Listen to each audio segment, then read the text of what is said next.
just so that we're making sure that we're clear and not setting anybody on any kind of wrong path here, permit a tiny little aside.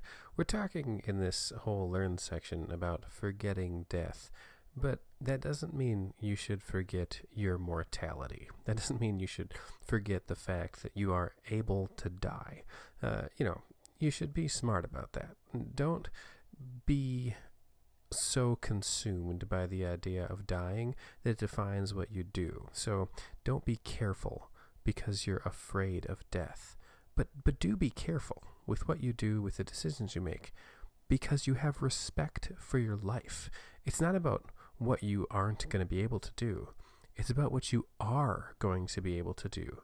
So be smart. Don't forget your mortality, but also remember that avoiding death isn't a path to a meaningful life. Meaningful life comes when we can pursue being alive and doing things that the living can do. Also, while we're in the realm of not fearing death, let me remind you that there is one thing worth fearing, and it's even a form of death. It is the form of death that comes from being disconnected from God.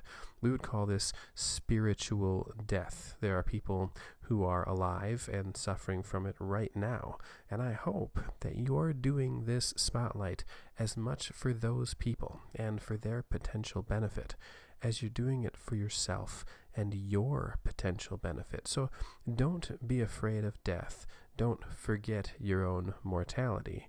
And most of all, be cognizant of the spiritual death that the people around you suffer when they are disconnected from God.